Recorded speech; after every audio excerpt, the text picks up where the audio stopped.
Geliefdes, ons gaan vanoggend saam lees uit Lukas 15, vers 1 tot vers 7. U is welkom oop te maak, ons kan ook oorhoofs saam volg.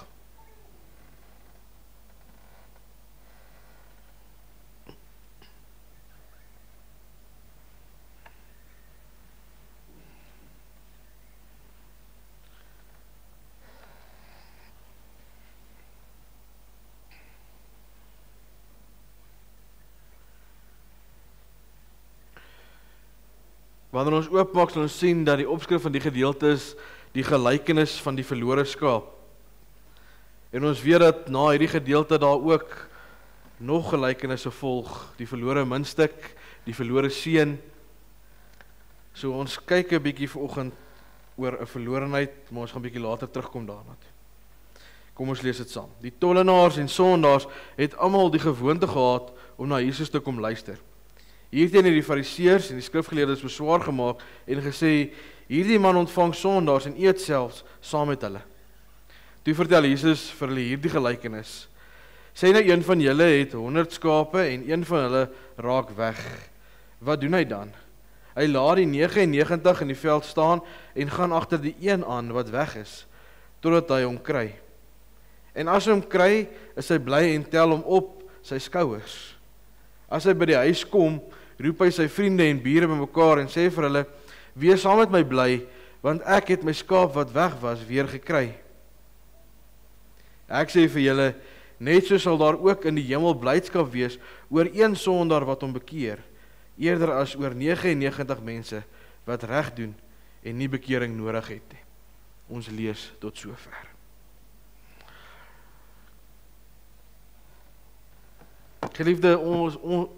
Geliefdes, ons tema vanoggend is wat van die wat almal 'n een is. En ons gaan vanoggend nou baie vinnig in die teks kyk en ons sien daar's 100 en daar's 1 wat weg is, dit word 99. Maar as ons kyk in ons samelewing, dan is die realiteit dat daar is meer as 'n een. En dit is ook wat ek vanoggend die tema het, wat van almal wat 'n een is. Want dit help ons 'n bietjie om te verstaan dat daar's werk te doen. Natuurlik is die Here aan die werk, maar ons sluit ook by hom aan, om uit daardie een uit te kom, wat nog nie deel is van die 99 nie.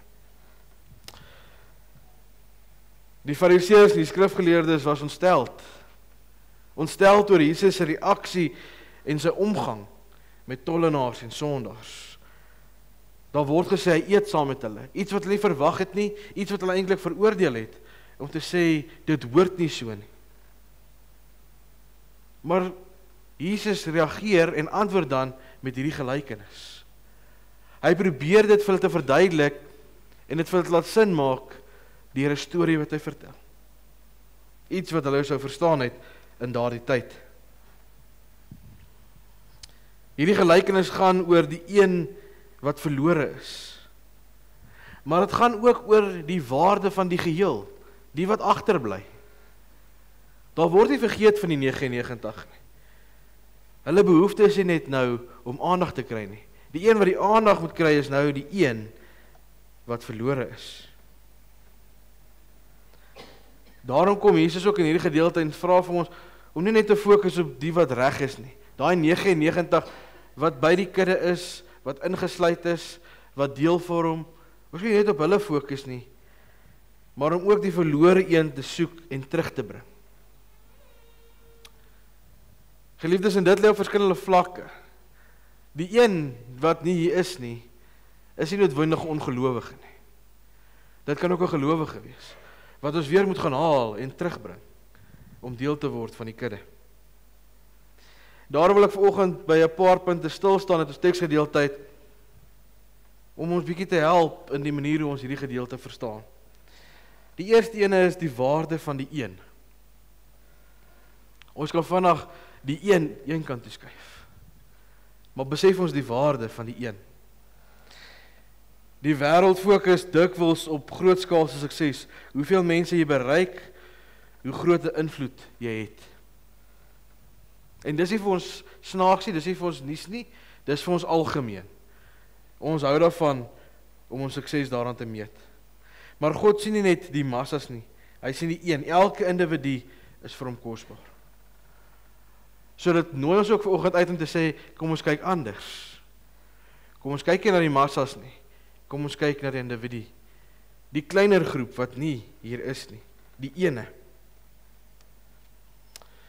En die gelykenis word daar vertel van die herder wat 100 skape gehad het, tot een van hulle verlore gaan.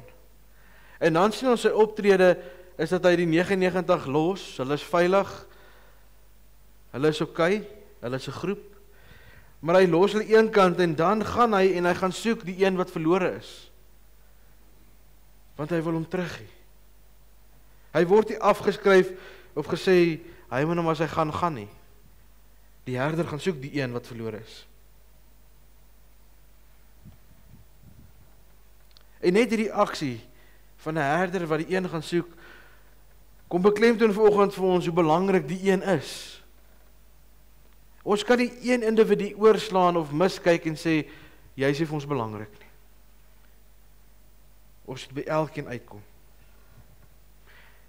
Dit gaan nie net oor die groep nie, maar oor die individu. Geliefdes, en vanoggend is ons hier saam as gemeente, as gelowiges. Ons is 'n groep vanoggend. Maar dit gaan nie net oor die groep wat vanoggend hier is, dit gaan oor elke individu wat ook vanoggend hier sit. So elkeen van ons moet ook ons waarde hierin besef. Terwyl ons deel is van die groep, kan ons net sowel buite die groep gestaan het. En ons waarde is nog steeds baie belangrik gewees het.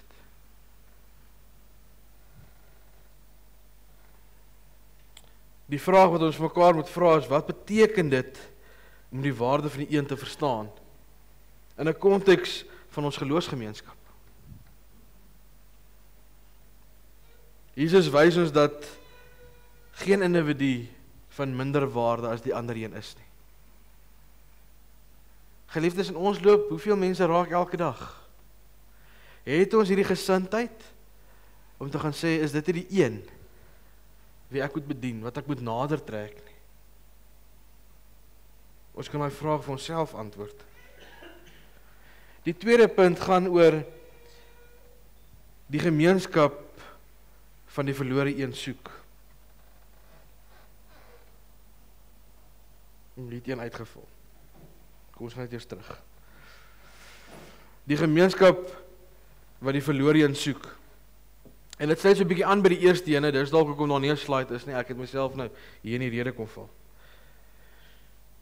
Die herder is bereid om die veilige en die bekende plek wat hy by is, saam met die 99 op te gee om te sê, ek verlaat dit wat vir my goed is, wat vir my bekend is, wat vir my veilig is, en ek gaan agter hierdie verlore een aan. En 'n skaap wat wegbreek of verlore geraak het, kan enige roete inslaan. So die herder is nie bewus van die omstandighede waarin hy homself gaan bevind nie, maar hy is bereid om dit op te offer. Hy is bereid om die moeite te doen om die pad te bewandel en die risiko te neem. Dit daag ons natuurlik uit om te sê, is ons in ons gemaaksones vasgevang? Of is ons bereid om ons gemaaksones ook 'n bietjie te verbreed en te verlaat? In ons gemeentes en in ons samelewing is ons geneig om hierdie verlores baie keer te ignoreer. Eintlik half geïrriteerd te wees en te sê, ek het nie nou tyd om na jou te luister nie. Ek het nie nou tyd om aan jou aandag te gee nie. Gaan jy maar jou gaan en ons sal ons gaan.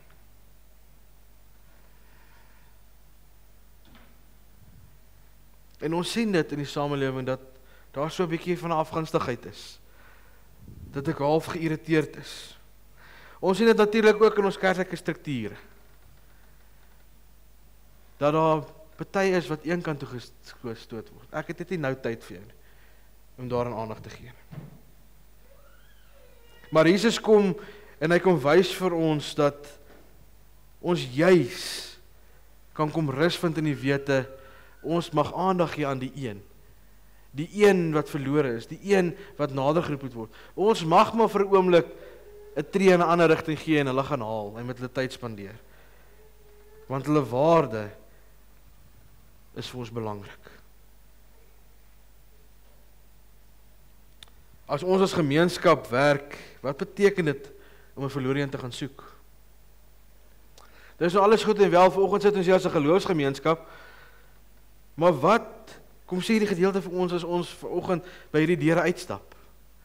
En ons gaan die wêreld in en ons ontmoet hierdie een wat verlore is. Hoe hanteer ons hulle? Ons is bereid om die gemak van ons eie posisie en omstandighede te verlaat om iemand anders te gaan help, te gaan nader trek. Dit gaan dalk 'n opoffering of twee van ons vra. Dit gaan dalk vra om 5 minute van my eie tyd op te gee om met iemand 'n gesprek te hê. Om dalk iemand se verhaal te leer ken en te sê, kom ek ontmoet jou daarin. Om dalk 'n pad te stap. Dit kan selfs geduld vra. Want party mense worstel, hulle het seer gekry in die verlede. Dit gaan van ons vra om by hulle te gaan sit, hulle te leer ken, sodat hulle kan loskom van dit wat hulle seer gemaak het, en kan sê, ek sien weer kans om na die gemeenskap toe terug te kom.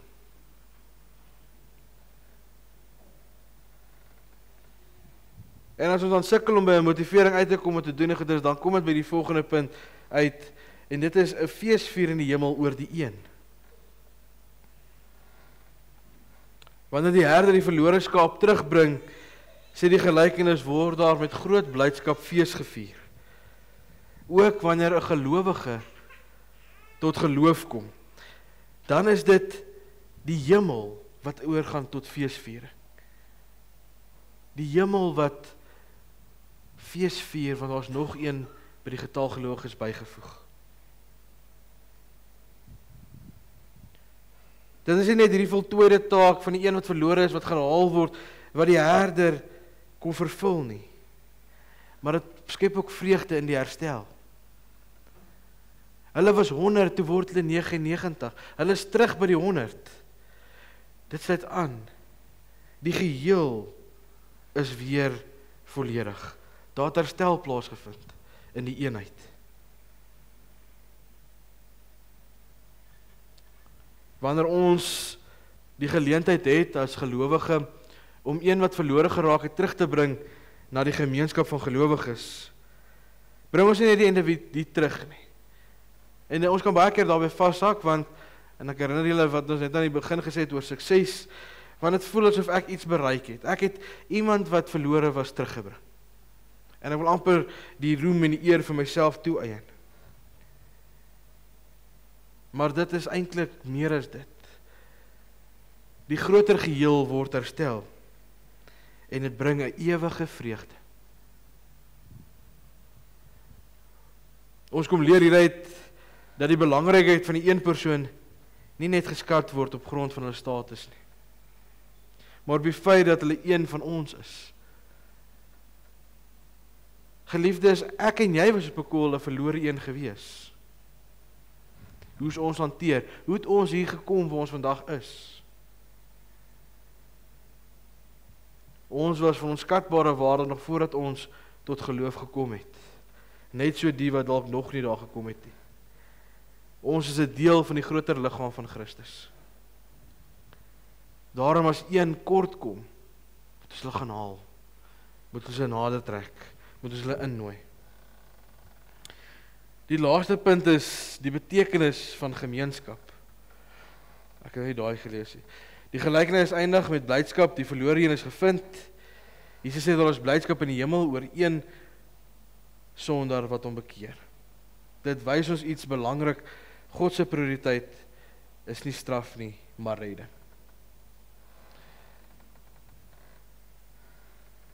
Daar is iets wat ek vergeet het om uit te lig.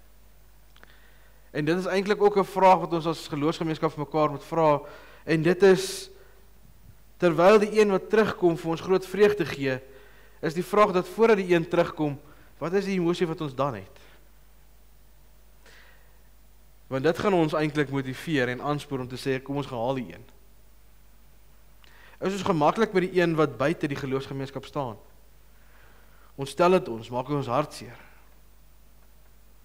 As God dan die een is wat juis wil iemand moet tot redding kom, Hoekom ontmoet ons die God daarin en sê, ons is mede-arbeiders, om hulle te gaan haal wat nog buite die redding van God staan.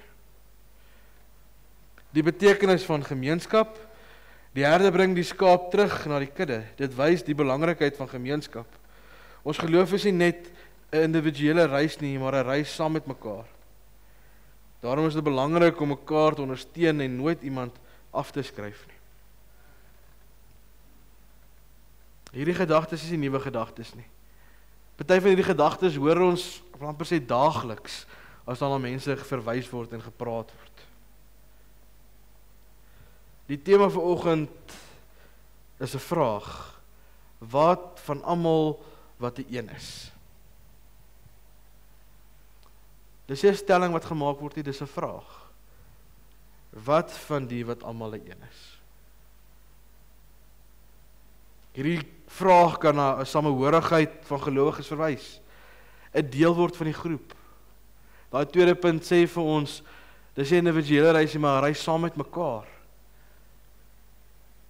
As iemand daar buite staan, is ons so besig om afstand te skep eerder as om by mekaar uit te kom.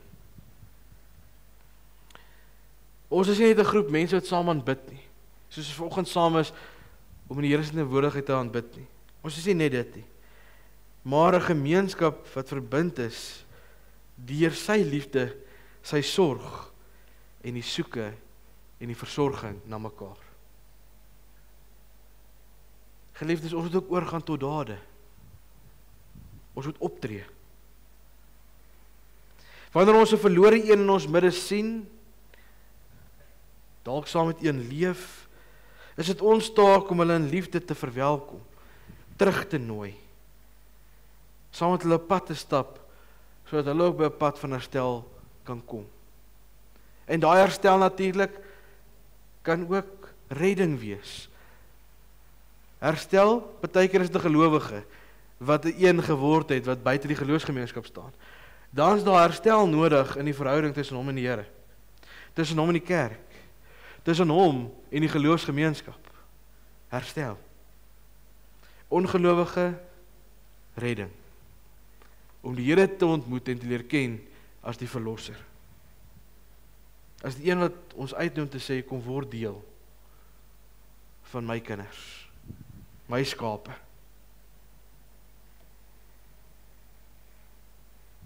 Hierdie gelykenis van die verlore skaap kom herinner ons nie net aan die waarde van die verlore een nie, maar ook aan die grootheid van God se liefde vir elkeen van ons.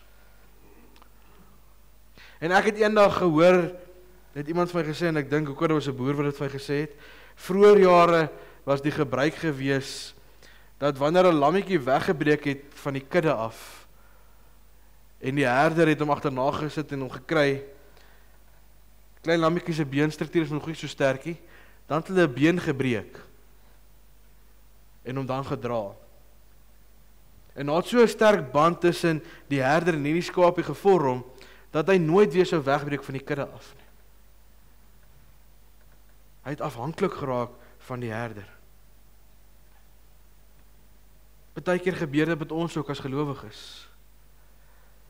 Ons beleef iets van 'n beenbreek, sodat ons nie weer weggaan van die Here af nie, maar dat ons by hom wil hou, dat ons verhouding met hom versterk kan word, en dat ons kan weet ons lewe in afhanklikheid van hom. Ons moet nie net die 99 wat by mekaar is, veilig hou en waardeer nie. Ons moet ook die verlore ene, waar daar beide die kudde is, terugbring en gaan haal, dat hulle weer 'n deel kan vorm van ons elkeen. Wat van die wat almal een is? Dit is herinnering aan ons elkeen se roeping. Om die eenheid waarin ons as gelowiges staan, te verwelkom en uit te brei. Dat ons die een medemens sal uitsluit.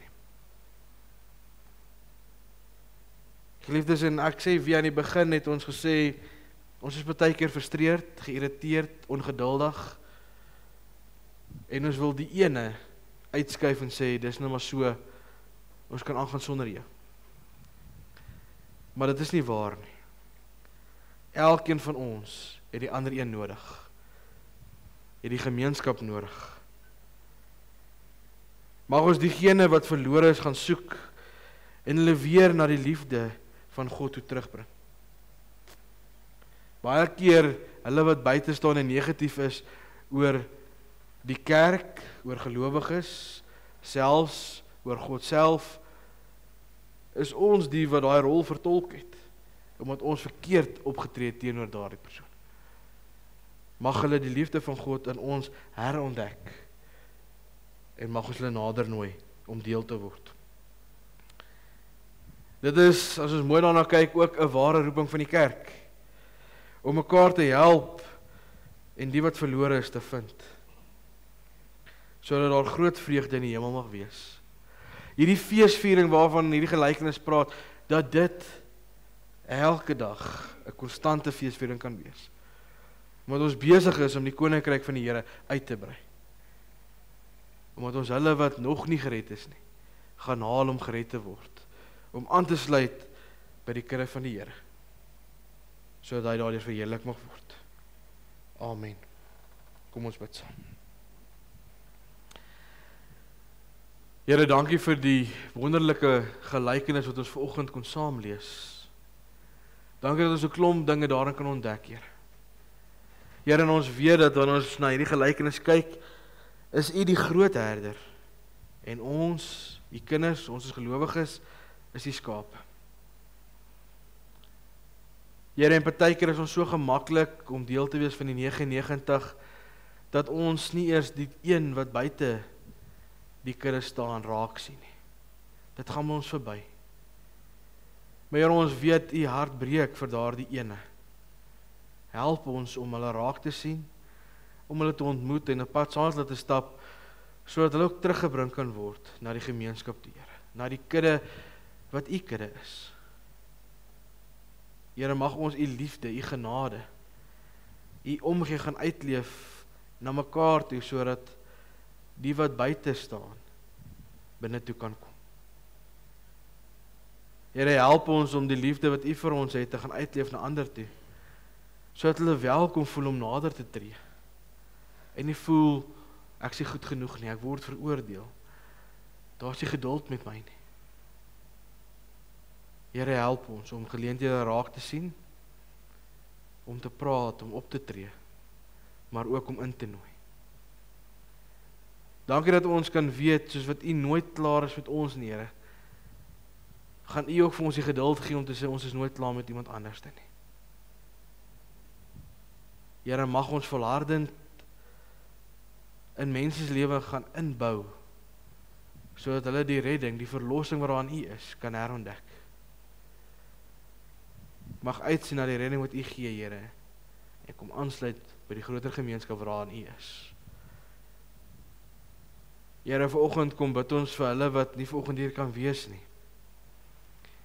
Here, is 'n tydperk van rus. Dis 'n tydperk van herlaai. En ons wens en ons gebed is, Here, dat dit ook mag waar wees. Maar terwyl dit plaasvind, Here, mag ons U nie uit die oog uit verloor nie. Mag ons by U, die bron van alle lewe, kom inplak, om die lewe te kry wat ons eintlik nodig het. Die ewige lewe. Dat ons die krag sal kry, Here, wat U ons gee. 'n Krag om te lewe volgens U wil. Here, maar dan dink ons ook vanoggend aan hulle wat in omstandighede vasgevang is, wat nie vir hulle moontlik maak om hier te kan wees nie. Het sy uitdagings, Here, van fisiese aard, emosionele, geestelike aard, Here. U ken elkeen se behoefte, U ken hulle omstandighede. Ons pleit by U dat U deur U genade ook daar U ontferming sal wys. Gee uitkoms, Here, binne U tyd en U wil. Ons vertrou U daarvoor. Want ons weet, ons is nie in magte om enigiets te verander nie, Here. Maar wanneer U ons in staat stel, en ons dit saam met U doen, dan kan ons uitsien na 'n ander uitkoms, 'n nuwe moontlikheid. Here, dankie dat U ons getrou in U hand vashou en saam met ons die pad stap. Here, wil U gee dat ons dit elke dag vir onsself sal vasmaak. dat U by ons sal verbygaan nie. Maar dat ons sal sê, ons is afhanklik van U. En ons lewe saam met U. Dankie vir ons saamwees vanoggend, Here. Dankie vir U hier wees saam met ons. Ons loof en ons prys U naam. En ons bid, Here, dat U ook in vandag en die week wat voorlê, by ons sal wees en by ons sal bly. Dat ons sal weet, Here, U ontmoet ons daar waar ons is. In U naam bid ons dit. Amen.